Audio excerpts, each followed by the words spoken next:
Welcome to BioVit Live. Today's webinar is titled Sports Nutrition for Modern Athletes. My name's Eiméar. I'm a registered nutritionist and the head of nutrition at BioVit. And I host our BioVit Live webinars as a place to hold interesting discussions in the field of nutrition and health and food and supplements. So we're really excited about the webinar today. It's a topic that I'm personally very interested in, so I hope it really resonates with those that are watching. So, I mean, worldwide, there's an interest in fitness, exercise, performance, and it's continuing to grow. And so does the spotlight on nutrition and the best ways to fuel all of these activities. And as comes with anything related to nutrition, I find there's a whole host of differentiating advice, opinions, marketing claims, from green powders to electrolytes. It's really hard to separate fact from fiction. So today we're going to try and cut through that noise. We'll focus on evidence-based principles of sports nutrition, what the science really says about the nutrients that support performance, recovery, and long-term health. And we'll also explore how sports nutrition, food, and supplement brands can actually use evidence to create credible, effective products that really rise above the fads and truly support customers' goals. So, our brilliant panel, we have Lara Giusti. Lara is the co-founder and head chef at Veloforte, a pioneering active nutrition brand built on the power of real food ingredients. Originally trained as a physiotherapist at the University of Nottingham, Lara spent 10 years in the NHS specialising in cardiorespiratory physiotherapy and completed a master's degree at UCL with a focus on exercise rehabilitation. Alongside her clinical career, Lara became a multi-award-winning microbaker, which I must ask you more about. Interesting. You and, swapped my stethoscope for a wooden spoon. It was great, yeah. and her passion for real food and fitness came together with the creation of the brand Veloforte, where Lara leads the development of a range of delicious natural nutrition products designed to support physical performance and everyday well-being. So welcome, Lara. Thank you. And we also have Dr. Emily Jevons. Emily is a AFN registered nutritionist with a PhD in exercise metabolism and nutrition.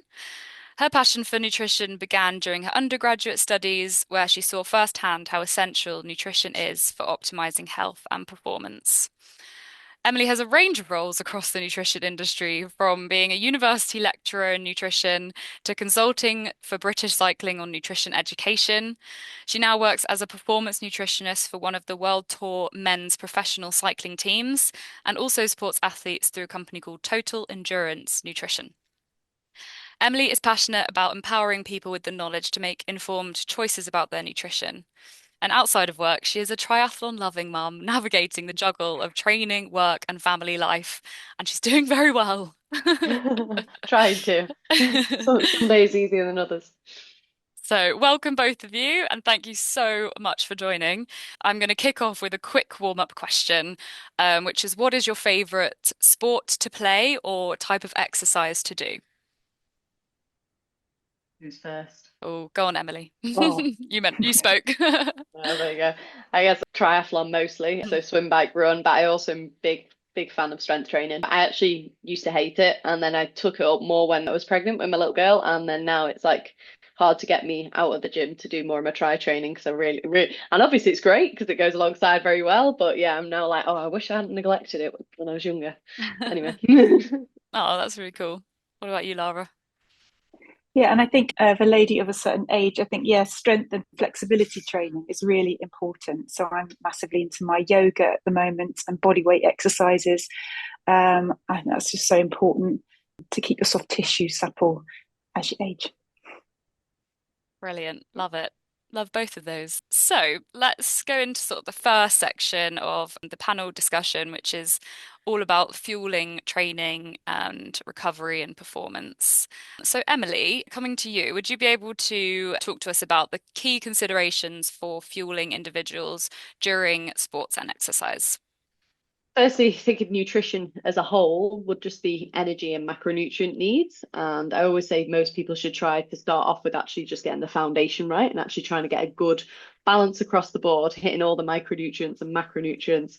and also energy balance. So are they taking in enough calories to support what they're trying to put out? That's like your foundation where we should be starting with. Then you can start looking at more sport specific needs depending on what you do. So if you're an endurance athlete, like carbohydrate and protein are both important, but you're probably going to be more focused on your carbohydrates, especially during exercise in particular, as we only actually have enough energy to last us from anywhere between 60 and 90 minutes of exercise. Even if you've done a really good carbohydrate load, we then need to start taking in carbs during exercise to keep those energy levels high and spare it as long as we can and try and delay fatigue. And obviously there's a range of products that have now been created across the market to get higher amounts in, depending on your personal body weight, is a good way to look at that. Which I won't give too specific recommendations on body weight in this call, but anyone can go from anywhere from 30 grams an hour for like shorter distance exercise. But if you're going for something as long as maybe like a marathon or half Ironman, some people are pushing up to like 90 to 120 grams per hour, which Wow. is a lot. It takes a long time to train the gut to that amount. So yeah, if you're listening to this and thinking of trying that straight away, please don't. Like build up to it very, very gradually. But yeah, there's very much a lot of finding what works for you. Protein is still very important for endurance athletes as well, even though it's sometimes neglected. I have to say they almost focus too much on the carbs. But post-exercise, we need to improve what we're taking on. There was a review article that came out this year actually, where it was looking at protein needs for endurance athletes. I can't remember the name of the author off the top of my head, but it was recently, either this year or last year.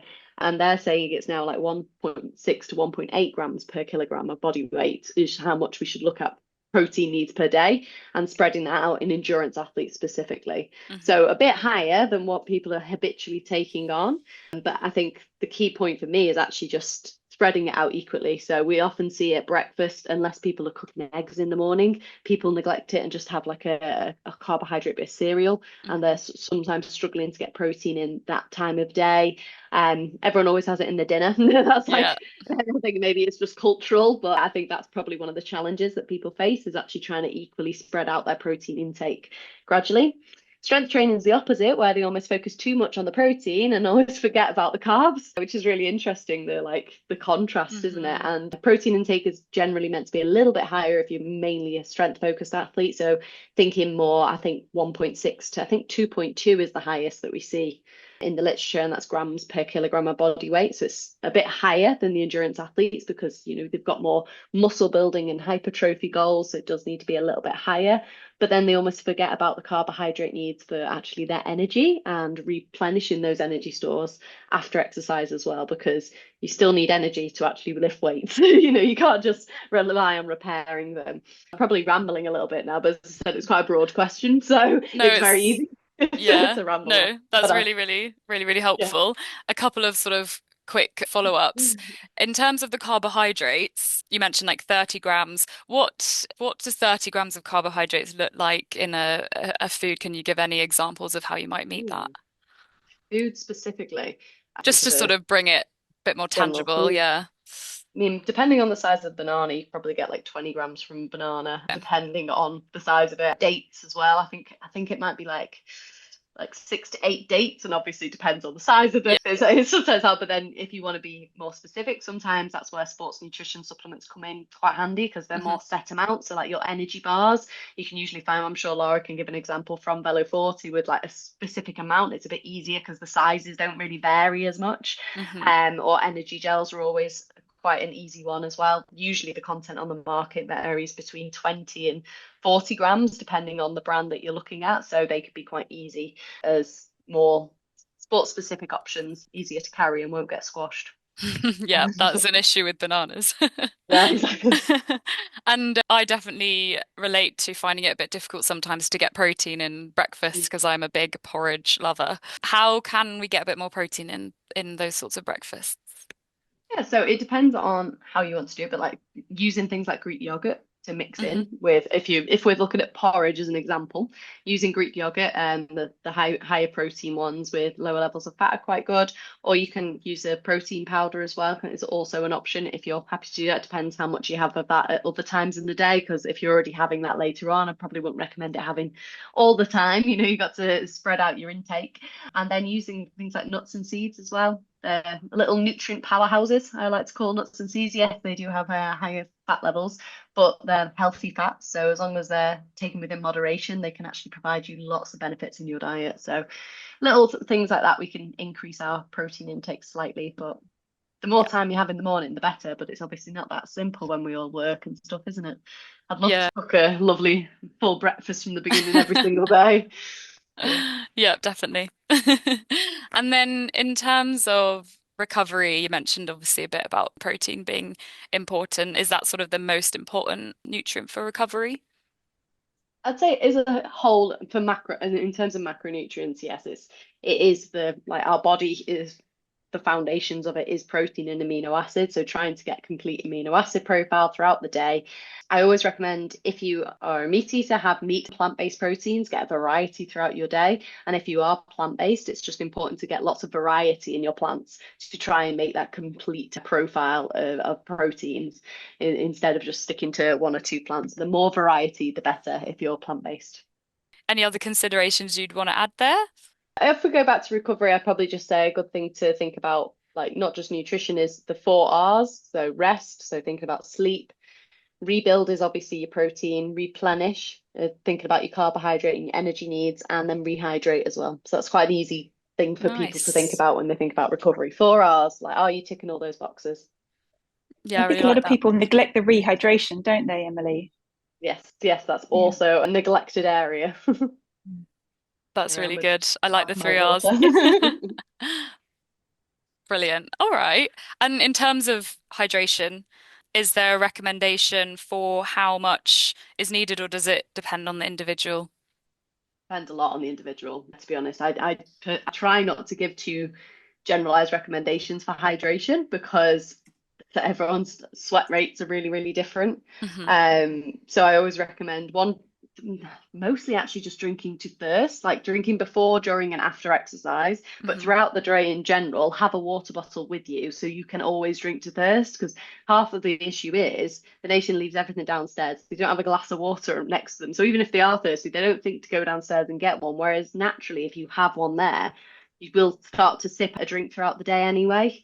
Like Hmm. if it's available to you, I think it almost becomes more habitual. So I actually do think drinking to thirst is a good way of doing it for the general population. And then more exercise specific, I would actually look at doing some sweat testing, and easy ways of doing that is weighing yourself before and after exercise to see how much fluid you've lost in Okay. actual body weight. You do have to take into account, what you've drank as well into the calculation, but I'm sure we can I can provide like a calculation that you could add to the notes or something for this if people did Hmm. want to be a bit more specific on what they need during exercise. But yeah, generalized recommendations I think are a little bit harder in my opinion. Yeah, no, that's really helpful. It's cool that you could sort of do a little at-home sweat Yeah. test and figure that out for yourself. Yeah. Brilliant. Okay, so translating some of this research into making sort of sports products. Lara, can you discuss sort of, is it possible to translate that stuff into really good consumer products? And if so, how should we do that? So yeah, absolutely, yes. So from the learnings of research and from decades of athletes getting it right and wrong, we can absolutely create fantastic sports nutrition products. And we use the rule of P, your rule of, so we say it needs to be potent, it needs to be portable, it needs to be palatable, and generally have a positive effect on your gut health and your overall well-being. So potent meaning, does it contain the macro and the micronutrients that are required to support endurance sport or powerlifting sport? And if so, how can you maximize the absorption of those? Are they in the right ratios for best absorption? Portable. So, yes, of course, you can take a banana on your endurance run. You can take a baked potato with you, as lots of our ultra runners do as well. But how well do they hold up in your pocket after 5 hours on the trails or 5 hours on the run? So something that is easy packaged for ease of consumption, and hopefully with an eye on sustainability in the packaging as well. That's a real focus for the sports nutrition world Mhm. going forwards. Littering is a big issue with pre-made sports nutrition. So if you can choose one which have either recyclable labels, put them in your jersey pocket and you can recycle them, or have a compostable nature, then please try and look for those. Palatable. I think one of the major hurdles of people involved in sports is that they don't look forward to fueling, because what they've got in their pocket, they don't either like the taste or the texture of, and they know it as a necessary evil. So what we try to do, and what we encourage athletes to do, is to find a fuel that they really enjoy taking, they're motivated to fuel with, so that then their next fueling session, that we say you should fuel little and often. So every 20 minutes, try and take on a little bit of energy, try and take on some liquids. You're not avoiding that because you're like, oh, I don't like the taste, I don't like the texture. So really motivational fuel that you're going to look forward to, and a positive effect on digestion. I think historically pre-packed sports nutrition has been a cacophony of chemicals, and that goes hand in hand with a whole load of ultra processed ingredients, which, although are designated as safe for consumption, we have no idea what the cumulative effect of taking these day in, day out is on our bodies. So to try and choose something that it has more natural focus, we would always suggest, being Veloforte, being a natural sports nutrition brand, something that your body knows how to digest, that you recognise the ingredients on the back of the pack, and that you know that digests well as well and won't upset your insides if you are regularly training and regularly fueling with these sports nutrition products. Brilliant. What a great what a great discussion. All the P's. Yeah, I love these little alliterations. These are really helpful. Yeah, I think there's so many good points there. On the potent one, I think that's so important because there are so many of these sorts of green powders and things out there with these tiny amounts of different sort of botanicals and substances that aren't actually going to do anything at that level. So yeah, that's a really good one. And something I hear a lot about is informed sports testing. I wondered if you can tell us like what that actually means and how important that is. Yeah, of course. So informed sport for me it's a great initiative that helps us ensure that we're all playing a role in clean sport. Like sport should be clean in my opinion. Obviously, nutrition is quite a passionate area of mine, but the fact that so many companies have invested in getting their products tested, I'm sure Lara, you probably actually can tell more about that side of it or share a little bit on your insight from that perspective. But for me, having so many companies actually invested in ensuring that their products are clean and wearing it almost like the logo with pride, like so people can trust their products, is so important. I think it's mostly at the LCG lab, I think it's called, is where the testing takes place. And it just ensures that all those products, there's nothing nasty in there that shouldn't be. I can't remember when the research was done, but it used to be that there was like 2 in 10 supplements on the shelves were actually not clean with what they said they were meant to contain, or something nasty was in there that shouldn't be, which is particularly important with athletes competing at a high level, because things like that could get them banned from sport at the end of the day. So now that things like informed sport exist, it just gives people a lot more confidence in what they're actually taking. And yeah, for us as nutritionists, it's like they're the products that you tend to recommend for most people, even if they're not an elite athlete, because I think we all have a role to play in supporting that initiative, in my personal opinion anyway.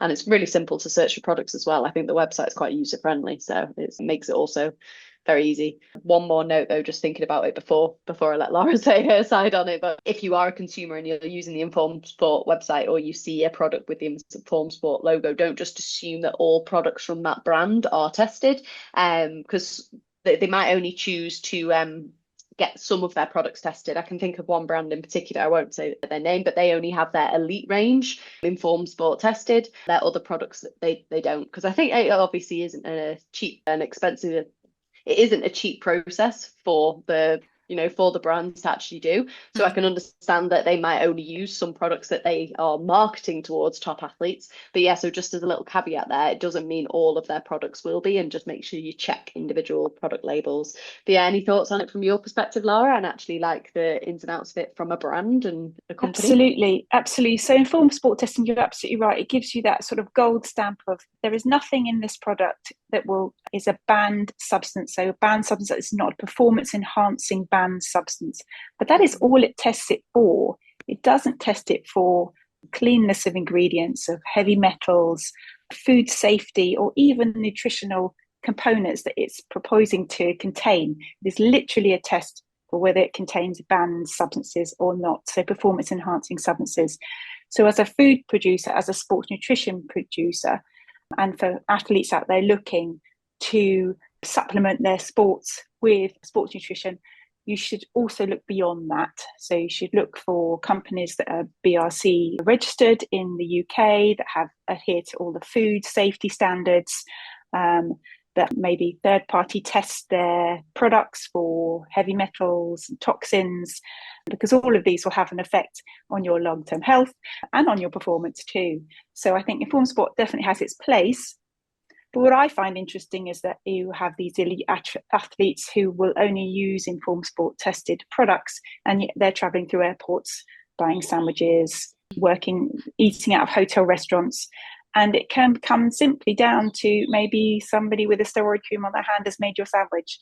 And you'll never know that. And you never look for informed sport testing on any other products apart from what you're using in anger when you're actually in the event. So I think that's really an interesting dynamic to elite sport fueling. And obviously some very lucky people will come with their chefs and they know exactly what they're eating is completely pure and healthy and everything else. But yes, there are other things to consider. And if you are an everyday athlete and if you are a weekend warrior, then don't necessarily be put off by sports nutrition that doesn't have informed sports testing. As Emily said, it is an extremely expensive process to be in. And smaller brands are generally the ones pioneering, they're pushing the boundaries, they may be using more natural foods rather than going down the mass-produced synthetic route. They maybe can't afford the informed sport testing. Don't necessarily write them off, because they should have all the evidence on their website to support the cleanliness and the ingredients that they're using in their products.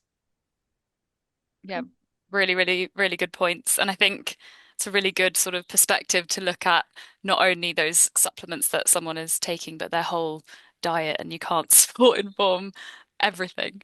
Yeah, and just an insight from the pro world that I work in, we actually have, because of that note, when the events that we don't have a cook or a chef, because we do have that for most of it, there's actually a list of certain countries where they're supposed to avoid meat for that reason, for contamination. So we actually have, so it is taken into consideration with some sports that are meant to avoid it, and we take like canned, might be like tuna or something from, they'll take it with them from here, wherever the base. But yeah, so it is actually, it's an interesting world at the top where they're trying to avoid anything like that. Yeah. Yeah, no, that's really interesting because it could be so damaging, of course, if there was anything not allowed in their diet somehow. So yeah, every little thing they put in their mouths counts, I guess. Yes, exactly that. Um, so aside from informed sport testing, are there any other sort of regulatory hurdles? I know you said to sort of think outside of just the informed sport, Lara, but is there anything else that is important when you're formulating sports products in terms of regulations or claims and things like that? Claims. Ooh, claims is a hot topic, isn't it? In the UK and in Europe, they've got very stringent rules on what health claims, nutrition claims and health claims you can make on products. Now, that should apply to the supplement world as well as food products, because most of these health and nutrition claims are food related, and that should cover the supplement world. But there is a lot of grey area in the supplement world. So you will see these incredible claims that are non-substantiated by research. This is going to make you 30 years younger. This is going to help you sleep all night without waking up once. They're really not official health claims. So I think you need to just be very aware and take some claims with a pinch of salt. And it's really difficult to decipher on this world of the internet world, where people are, throwing all these amazing facts at you left, right and center, what is true and what is just a fantastic marketing spiel. Yeah, I always say look to see if they've actually got like evidence to support it, as in actual scientific studies. There's always a good place to look as well. In general, have they got anything to support their claims? Yeah. And officially like, email them.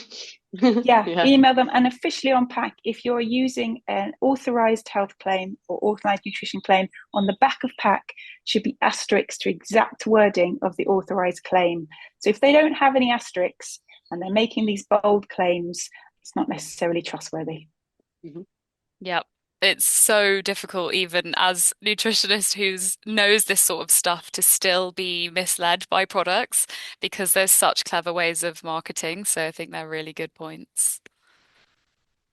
Okay, so on sort of that theme, what are some of the top trends in the sports nutrition industry? Lara, I'll go to you first.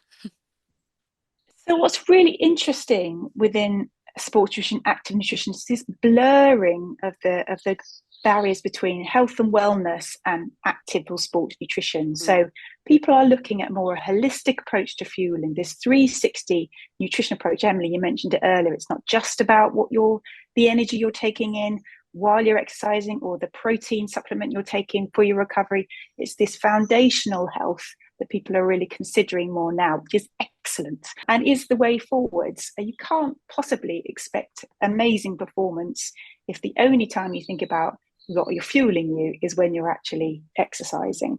So it's this holistic 360, sort of this longevity, proactive health trends that we're seeing, which I'm fully behind. So we're seeing way more products come into the healthy eating, active lifestyle that look at soft tissue health, they look at cognitive health, they look at sleep, they look at all these other things that are super important to your physical activity, to your physical performance. So that's where I'm seeing lots of products sort of blurring the lines of the sports industry. So things like collagen coming in, less so from a beauty point of view, but more so for a soft tissue, bone density and joint health point of view. We're seeing, creatine is still massive and has got lots of research around it, not only for its gains in strength and muscle size, but also cognition and sleep and general health as well. So we're seeing, what's lovely is that, real food is coming in and natural supplements are coming in, and this sort of better approach to thinking about your general health and well-being rather than just that focused moment in time when you're pushing your limits. Yeah, I always sort of say when working with people, like, if you've not got those sort of foundations like you're talking about, all of the micro improvements of adding this little supplement here and there isn't really going to have a huge impact if you've not got those sort of baseline things sorted out. That's right. And then you've got the other end of the market where you've got the elite sort of the sugar on top of the icing on top of the cake, things like your lactic acid buffers, and your, like Emily was saying, the quest to push your carbohydrate intake higher and higher up from the 30s up to the 120 grams per hours by progressive loading of your gut in the hopes that you're going to improve the number of glucose transfer channels you have there and their efficiency. You're seeing that come in more and more from the elite side into the day-to-day athlete. Everyday heroes. Everyday heroes, exactly. And they are everyday heroes. I don't know the benefits of trying to get those, like, as I said, the micro benefits of that top end into your everyday heroes, but that's what we're seeing as well. And then, of course, obviously, those micro changes are really important in elite sports. So yeah, it's hard to sort of communicate the difference there. Yeah, that 2% extra versus whether you've had a couple of pints the night before. It's like there's a balance in there. Yeah. And talking about sort of those natural trends, there is a growing shift towards more whole food, natural, real food ingredients like Veloforte are using. Emily, do you think that athletes can meet all of their nutritional needs through diet alone? And I guess thinking of those elite athletes, not just the sort of everyday heroes, as we're calling them. Yeah, I think it's a really interesting question. I think I'd say mostly, but there is caveats. And a phrase I like to use is food first, but not food only. Like, there are situations where supplements might be necessary and they might not be whole food based. And that might be for reasons such as, I think creatine is a great example. To get the same amount of creatine through food alone would actually be very inconvenient to eat that amount compared to supplementing with creatine. So there's the ease of like how accessible is it in the food source? Like, what quantity would you have to eat to actually get the amount that's needed to have an effect? It might also be personal preferences of the individual, whether it's elite or an everyday hero. Not everyone likes certain foods. At the end of the day, we all have palatable preferences, and so supplements might be necessary for them. So I think food first is definitely the approach I go for, but food first, but not food only. And there are situations where supplements are necessary. I think sometimes like the whole food approach for actually fueling during exercise as well. Like, it's great that Veloforte are providing so many supplement options now that are packageable and actually can be taken on a bike or on a run and stuff, because using just pure whole foods to reach those higher amounts of carbohydrate intake could be so impractical without stuff like that. I still think we've got more room to like push that further. I think it'd be great to see just like from my perspective, what I'd love to see more is like an example with brands like Veloforte is like, okay, how can the people who want to push these higher amounts, like 90 to 120 grams per hour, how can we push our products to cater for that audience even more as well, and like get higher carbs in the gels and stuff? And yeah, obviously I don't know the ins and outs of creating the products from your side, but that'd be something I'd like love to see, you know, as a nutritionist. So that's what I'd like to be able to recommend more. But yeah, so food first, not food only. Some supplements are necessary, and I do think the really high carbohydrate intakes that we're seeing for some people can be quite difficult to reach with whole food sources. And any thoughts from your perspective, Lara? As I said, I think it's a pushing the boundaries one, and we're always growing and developing though, so it's quite good. It is, and I think these super carb products, you know, yes, they're massively high in carbohydrate on a very small intake, but from a digestive and absorption point of view, I'm a firm believer of drip feeding in your energy. You can still hit your 90 grams of carbs, 120 grams of carbs, then with a mix and match of different products with a regular intake, and you're much less likely to overload your gut. You're much less likely to have those gastric cramps and your, you know, runner's trots and all sorts of things that can happen if you overload your gut with a very hyper carbonated product. Yeah. So I think stacking your intake is the way forwards. So you can, you know, have a couple of gels at 22 grams each. You can have a pack of chews at 44 grams each. You can have an energizing hydration drink at 22 grams. You can reach that hourly target. Yes, you have to think about it. Yes, you have to plan it. Yes, you have to carry it. But at the same time, is your gut going to be happier at the end of that? Yes. There's a really interesting study that you might find. It was literally published May 2025, so really, really recent, which it's in cycling rather than runners, but it's a good one because there's not many research studies that have actually looked at timing of carbohydrate intake, have they? Where they've actually looked at, you know, does it matter if we're taking every 15 minutes, every half an hour, or what? And so yeah, it was a study, I think it was from Liverpool John Moores University Research Group, and they looked at they were doing 90 grams per hour in cycling, and they did either 4 22.5 gram specifically gels every 15 minutes or 2 45-gram gels every 30 minutes. And it's really interesting. They did, I think it was like 180 minutes of cycling off the top of my head, could be wrong, lactate threshold, and they found no differences in both metabolism and gut symptoms. So it was a really like a positive move, because although it would be really positive if we could all drip feed, and I think we can in running, but obviously working in cycling and stuff, if they're descending for 25-30 minutes, they're not going to be able to take on nutrition in that time. Or if it's like a tactical part of an event where, or say the wind's really hard or the weather, you know, like, oh, they go back bars. So I think it's good that the research is actually looking into this further, because I think the timing of carbohydrate intake is definitely something we don't have as much on data wise. So I think it's good to have variations and like actually look in more detail on what we can do. How can we personalize this further? Absolutely. And also, what was the composition of those gels? Was it single source carbohydrate, dual source? Yeah, dual source.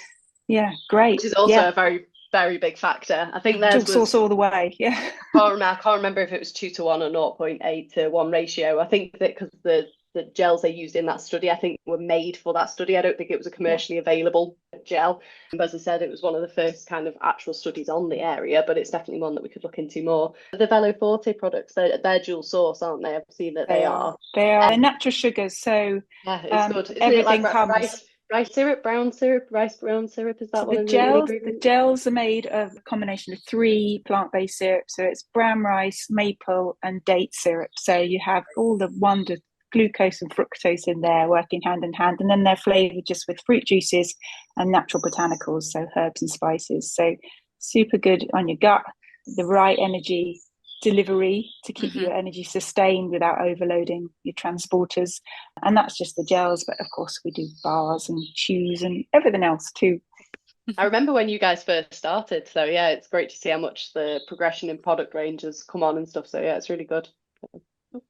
Seeing as we're on that topic of sort of supplements and things, I've got sort of a few popular supplements in mind, and I'd love to get your quick but honest sort of feedback on whether it's science backed or if it's just clever marketing.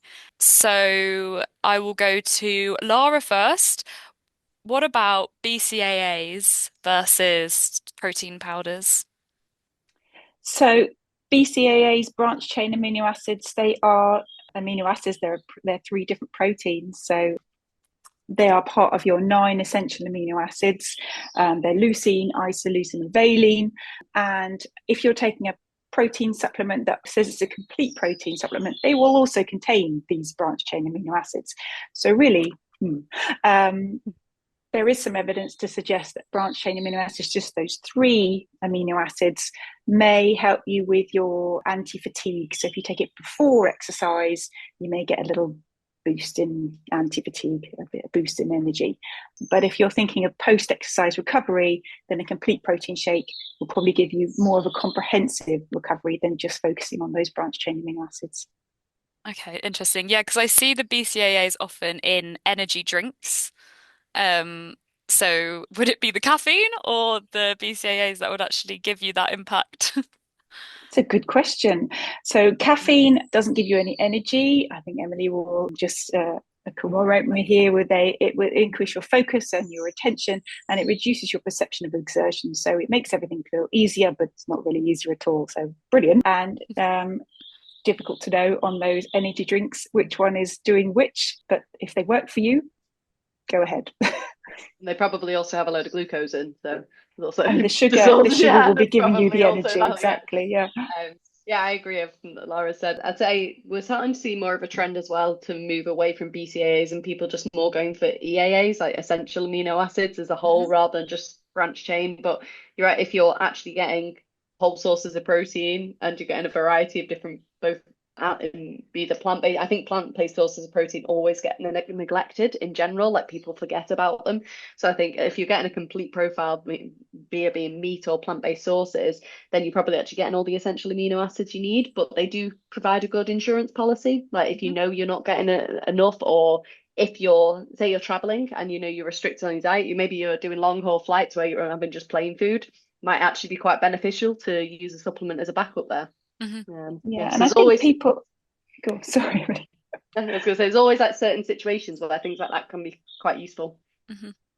Absolutely. And I think there's the public perception that plant-based proteins are not complete proteins, and some of them are, soy is a complete protein. But you can get a complete protein by mix and matching your plant-based proteins. So if you choose a good plant-based protein that has maybe pea and brown rice and sunflower or soy, then you are getting that complete amino acid profile. So it's absolutely no way a second-rate protein as compared to animal-based proteins.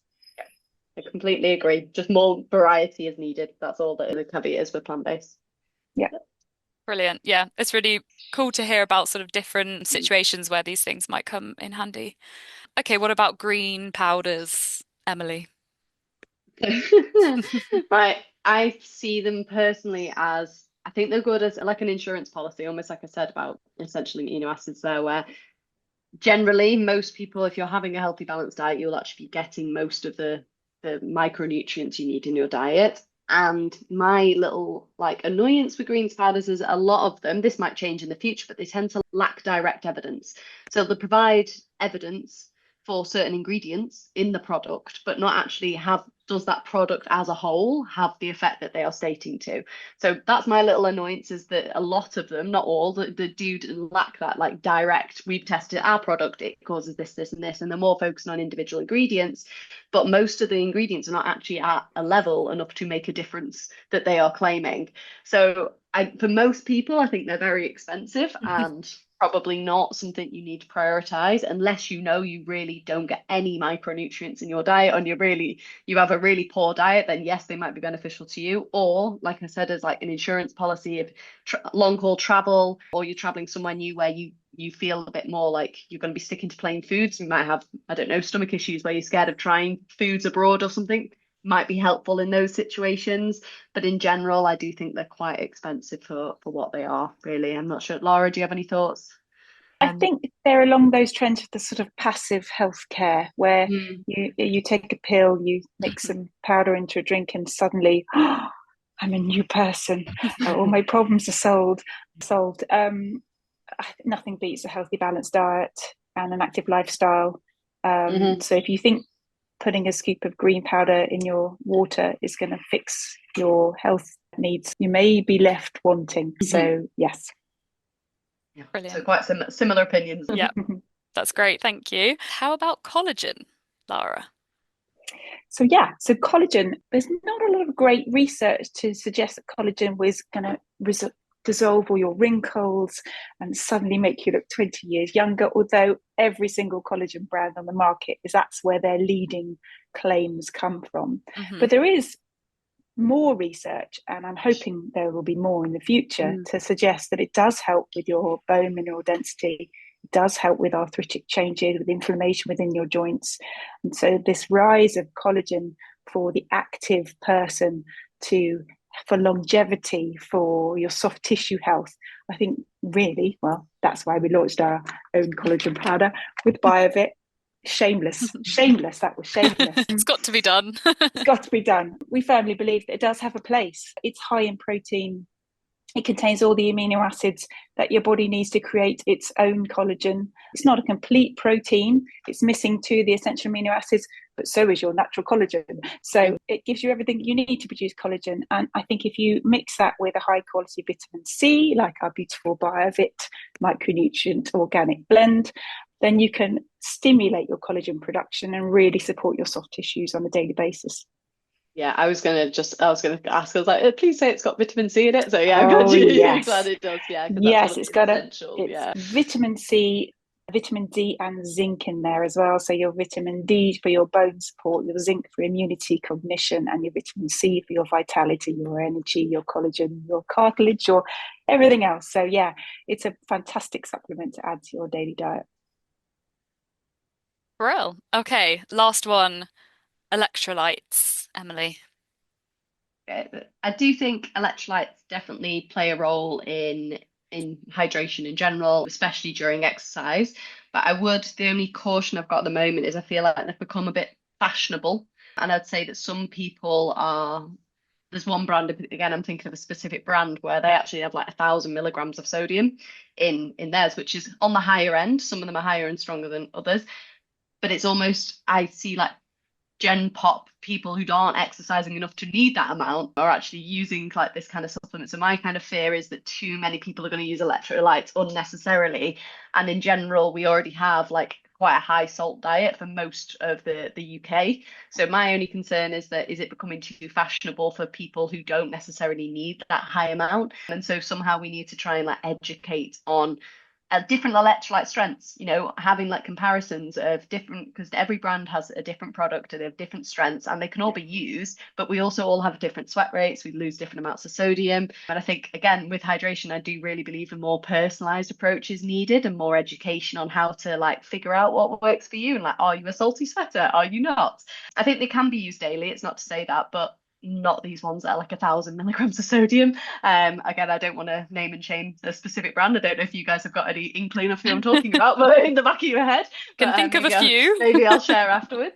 But yeah, so I think electrolytes are definitely needed and they're well evidenced. They will help performance. But yeah, that's my kind of only concern as a sports nutritionist is, are they becoming too fashionable on TikTok and Instagram that they're almost reaching the wrong audience sometimes? But yeah, obviously, Lara, I know you guys have great natural electrolyte supplements, but out of interest, do you understand my concerns on those higher ones? Yeah, completely. I see, electrolyte replacement for sport and for illness as well, for recovery. Yeah, so, So there is a place for that, absolutely bona fide place for electrolyte replacements in those two situations. If you are sedentary, commuting to work, not really sweating very much, and you're following a healthy, balanced diet, again, you shouldn't really need to supplement with extra electrolytes. And like I say, avoidance of these super high concentrates, and that goes for vitamin supplements as well. These like 300% of your daily recommended intake of whatever. Do your body really need that? Can it absorb that? Is it good for you to have that degree of supplementation? So I think it's all again back to balance, isn't it? It's about using products that suit your needs. And I completely agree, Emily, that hydration is very personalized. How much you sweat, how much sodium you lose in your sweat is very different from athlete to athlete. So getting a handle of that will really help with your performance. Yeah, exactly that. I'm just thinking of there's all the influencers you see with their glass of water in the morning, they pour them in and they're like, yeah, we're doing this, and then we go off to the day, and it's that's the kind of thing that triggers me at the moment. It's Yeah. really, really difficult. I have friends who have started using electrolytes and then they're saying, I'm getting all these headaches. And I'm like, oh, maybe stop taking so Maybe much taking too sodium. much. Yeah. But it's really hard. And that actually leads me on to sort of my final question. With there being so much noise out there, I wondered if you could both give sort of one piece of advice you would give to consumers to help them in making choices about supplements that are genuinely worth it. Ooh. Mine would literally just be do your research. Don't just go off like one, social media is huge for misinformation, but also like some marketing strategies are good, but some of them, like Lara said, there's like health claims that aren't actually there. So just actually do your research. Think about what you believe in personally and try and not be a sheep would be my one piece of advice really. Or speak to a registered nutritionist, not just an Instagram nutritionist, like a registered one, to actually get some advice. And most of us have a very broad knowledge of a lot of different brands and what's available on the market, and we can almost help you. Like, do you struggle with gut issues? Are you really sensitive to maltodextrin? Do we need something more natural? Do you just want the highest thing on the market? Getting advice from someone could also help, but just do your own research is probably my little takeaway there. Brilliant. Yeah, I would say, choose reputable brands, recognizable brands. Try not to buy off TikTok or the latest thing from wherever it comes from. I would say that starting any new supplement should be a mindful choice. I think if you've got any long-term health conditions, you should consult a nutritionist or your GP for advice before you start any supplement. And these supplements aren't designed to treat or cure any diseases. So if you have got serious symptoms that you're worried about, then get those checked out rather than choosing a supplement off the internet. Amazing. Agree? Yeah, really, really helpful advice. Thank you, guys. Right, we've had such a great discussion. I'm just going to check if there are any questions in our Q&A. So, one quick question. So this is going back to sort of the first part of the conversation about fueling and recovery. I think we might have mentioned it slightly in terms of carbohydrate timing, but someone's asked, how important is timing when it comes to fueling and recovery? And is the anabolic window true? Ooh. During exercise, as I said, I think there's a lot of personal preference there, and like the research that's coming out at the moment kind of supporting that. As long as you're meeting your hourly target, it's finding the way that works best for you. So that might be every 10 minutes you have something. If you're having like the chews, for example, from Veloforte, you might just want to have one every now and again, or you might prefer to have like more, you might prefer having like half a bottle every half an hour. But meeting like an hourly target, as long as we're within that and you're not going over an hour without fueling in any shape or form, I probably wouldn't go longer than 45 minutes if you're doing endurance exercise would be I'd say you're pushing it there. Then there's a lot of personal preference will come in there in your own GI system, and also depends on what sport you're doing and how easy it is to take that on. Anabolic window wise, so there's been a lot more, we've almost moved away from, if we're thinking specifically about protein, it is important to have post-exercise, but moving away from this really strict, like either 30-minute, 60-minute anabolic window is like your be it an all and end all. The research is actually showing more it's about spreading your intake out throughout the day, like I mentioned before. So yes, it's important to have post-exercise, but if you're only having your protein at post-exercise and dinner, then you've also got a gap there from, I don't know, like 6, 7 p.m. till maybe your training session the next day where you're not having much protein. That could be like 14, 16 hours. So it's actually more important to just think about how you can regularly spread out that intake throughout the day. So yes, have it post exercise if you can, but it's not the be all and end all. If you can have it before dinner and at regular intervals, that's probably actually going to support your recovery more. What does seem to have a bit more of a recovery window is actually carbohydrate. So it seems post exercise, a good way of thinking about it is think about your cells in your body who have all just been taking in glucose for energy. I always like to picture it as a little circle with like cars around the outside. These are the little transporter proteins that are going to pick up the glucose from your blood and drive it into the center of the cell. When you first finish exercise, those cars are still at the outside of the cell waiting for more glucose because they don't just switch off straight away. But gradually over time, they're all like, oh, well, there's nothing more coming. We'll go back in. So you're almost more receptive to carbohydrate right post exercise. So trying to have it within like that 30, 60-minute window is actually probably more beneficial for carbohydrate than it is for protein, which is really interesting in like a movement we've seen. So I always recommend looking for like recovery. If you're going to have a recovery shake post exercise, look for one with both carbs and protein in, because they're both just as important as the other. Have you got anything to add on that, Lara? I hope everyone likes my little car analogy. Completely agree. Loving these cars. Yeah. And Yeah. to have having low level protein alongside your carbohydrates, like a 3-to-1 ratio, helps that uptake of glycogen back into your muscles as well. So yeah, prioritize carbs with low level protein in that early recovery window. You've got much longer to worry about your protein intake, and that can be a real meal. It doesn't have to be a high protein shake, but that carbs and protein in that early recovery window, and also thinking about rehydration and electrolyte replacement. If you haven't been riding with fluids or electrolytes, you haven't been running with fluids, thinking about getting those back into your bodies in that early recovery window is your key to the best kickstarting your best recovery. Yeah. That is absolutely brilliant. Thank you both so much. Great answer and great discussion. I found this so interesting. So I hope that you enjoyed. Thank you so much for taking the time. And I think that is everything for today. Thank you both so much.